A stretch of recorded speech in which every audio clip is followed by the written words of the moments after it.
D ಗ್ಯಾಂಗ್ನಿಂದ Renukaswamy ಕೊಲೆ ಪ್ರಕರಣ ನಾಳೆಗೆ ಮರ್ಡರ್ ಗ್ಯಾಂಗ್ ನ್ಯಾಯಾಂಗ ಬಂಧನದ ಅವಧಿ ಮುಕ್ತಾಯವಾಗ್ತಾ ಇದೆ, ಅಂತ್ಯವಾಗ್ತಾ ಇದೆ. ಹಾಗಾಗಿ ನಾಳೆ ಕೋರ್ಟ್ನ ಎದುರು ಹಾಜರಾಗಲಿದ್ದಾರೆ ಡಿ ಗ್ಯಾಂಗ್ನ ಸದಸ್ಯರು. ಬಳ್ಳಾರಿ ಜೈಲಿನಿಂದಲೇ ವಿಡಿಯೋ ಕಾನ್ಫರೆನ್ಸ್ ಮೂಲಕ ದಾಸ ಹಾಜರಾಗ್ತಾರೆ. ಹೈ ಸೆಕ್ಯೂರಿಟಿ ಸೆಲ್ನಲ್ಲಿ ವಿಡಿಯೋ ಕಾನ್ಫರೆನ್ಸ್ ಮೂಲಕ ನ್ಯಾಯಾಧೀಶರ ಎದುರು ಹಾಜರಾಗಲಿಕ್ಕೆ ಬೇಕಾದಂತಹ ಸಿದ್ಧತೆಯನ್ನು ಮಾಡಲಾಗಿದೆ.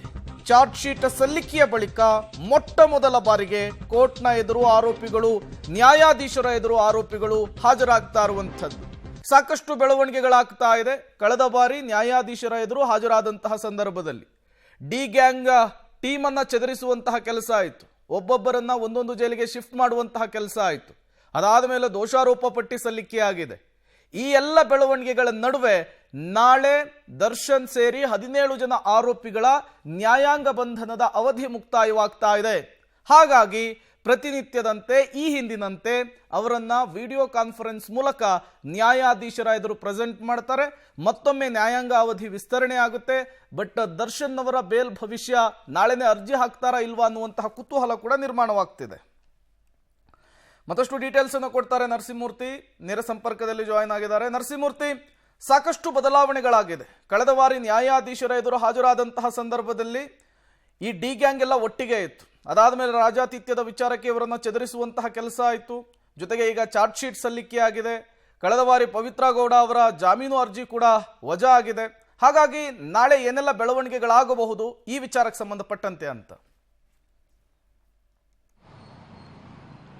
ಪ್ರೇಮ್, ಈಗಾಗಲೇ 4 ಆರೋಪಿಗಳು 17 ಜನರಲ್ಲಿ ಜಾಮೀನಿಗಾಗಿ ಅರ್ಜಿಯನ್ನ ಹಾಕಿಕೊಂಡಿದ್ರು. ಆದರೆ ಅವರ ಜಾಮೀನಿನ ಅರ್ಜಿ ಸಿಟಿ ಸಿವಿಲ್ ಕೋರ್ಟ್ನ 57ರ ನ್ಯಾಯಾಲಯದಲ್ಲಿ ವಜಾ ಆಗಿತ್ತು. ಹೀಗಾಗಿಯೇ ಈ ಪ್ರಕರಣದಲ್ಲಿ ಅನುಕುಮಾರ್ ಮತ್ತೆ ಪವಿತ್ರ ಗೌಡ ಇದೀಗ ಹೈಕೋರ್ಟ್ ಕದವನ್ನ ತಟ್ಟುವ ಕೆಲಸವನ್ನ ಮಾಡಿದ್ದಾರೆ. ಬಹುಶಃ ನಾಳೆ ಅನುಕುಮಾರ್ ಜಾಮೀನು ಅರ್ಜಿ ಹೈಕೋರ್ಟ್ನಲ್ಲಿ ವಿಚಾರಣೆಗೆ ಬರಬಹುದು. ಇನ್ನು ಉಳಿದವರ ವಿಚಾರ, ದರ್ಶನ್ ಸೇರಿದಂತೆ ಈವರೆಗೂ ಕೂಡ ಬಾಕಿಯವರು ಜಾಮೀನಿಗಾಗಿ ಅರ್ಜಿಯನ್ನ ಹಾಕಿಕೊಂಡಿಲ್ಲ. ಹೀಗಾಗಿ ನಾಳೆ ದರ್ಶನ್ ಸಿಟಿ ಸಿವಿಲ್ ಕೋರ್ಟ್ನಲ್ಲಿ ಜಾಮೀನಿಗಾಗಿ ಅರ್ಜಿಯನ್ನ ಸಲ್ಲಿಕೆ ಮಾಡುವ ಎಲ್ಲಾ ಸಾಧ್ಯತೆಗಳು ಇದಾವೆ. ಕಾರಣ ಇಷ್ಟೇ, ಮೊನ್ನೆ ಬಳ್ಳಾರಿಗೆ ವಿಜಯಲಕ್ಷ್ಮಿ ಅವರು ಹೋದಂತಹ ಸಂದರ್ಭದಲ್ಲಿ ಅವರ ಪತ್ನಿ ವಕಾಲತ್ತಿನ ಫಾರ್ಮ್ಗೆ ದರ್ಶನ್ ರವರ ಸಹಿಯನ್ನ ಪಡೆದುಕೊಂಡಿದ್ದಾರೆ. ಅಲ್ಲಿಗೆ ಬಹುತೇಕ ಈಗಾಗಲೇ ಚಾರ್ಜ್ ಶೀಟ್ ಅನ್ನ ಸಲ್ಲಿಕೆ ಮಾಡಿ ಆಗಿರೋದ್ರಿಂದ ನಾಳೆ ಸೋಮವಾರ ಸಿಟಿ ಸಿವಿಲ್ ಕೋರ್ಟ್ನಲ್ಲಿ ಜಾಮೀನಿಗಾಗಿ ಅರ್ಜಿಯನ್ನ ಸಲ್ಲಿಕೆ ಮಾಡಬಹುದು.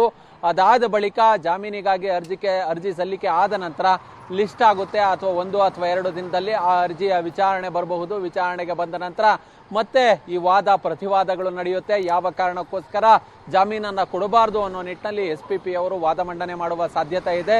ಇನ್ನು ದರ್ಶನ್ ಪರ ಜಾಮೀನಿಗೆ ಹಿರಿಯ ವಕೀಲ CV ನಾಗೇಶ್ ಹಾಜರಾಗುವ ಸಾಧ್ಯತೆ ಇದೆ. ಈಗಾಗಲೇ ಅವ್ರನ್ನ ಸಂಪರ್ಕ ಮಾಡಿ ಈ ಬಗ್ಗೆ ಒಂದಷ್ಟು ಮಾಹಿತಿಗಳನ್ನ ಹಂಚಿಕೊಂಡಿದ್ದಾರೆ ಕುಟುಂಬಸ್ಥರು. ಮತ್ತೆ ಹೇಗಾದ್ರೂ ಮಾಡಿ ಬೇಲನ್ನ ಕೊಡಿಸಿ ಅನ್ನೋ ನಿಟ್ಟಿನಲ್ಲಿ ವಕೀಲರ ಬಳಿ ಅವಲತ್ಕೊಂಡಿದ್ದಾರೆ. ಹೀಗಾಗಿ ಪ್ರಕರಣದ ಹಿನ್ನೆಲೆ, ಸಂಪೂರ್ಣ ಸಾರಾಂಶ ಇವೆಲ್ಲವನ್ನ ಕೂಡ ಪಡೆದುಕೊಂಡಿದ್ದಾರೆ. ಬಹುಶಃ ನಾಳೆ ಅವರಿಗೆ ಚಾರ್ಜ್ ಶೀಟ್ ನ ಪ್ರತಿ ವಕೀಲರ ಕೈಗೆ ಸೇರಬಹುದು.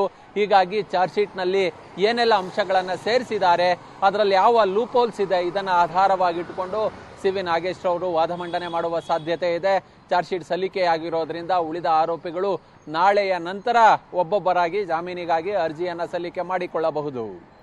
ಥ್ಯಾಂಕ್ ಯು ನರಸಿಂಹಮೂರ್ತಿ ತಮ್ಮೆಲ್ಲ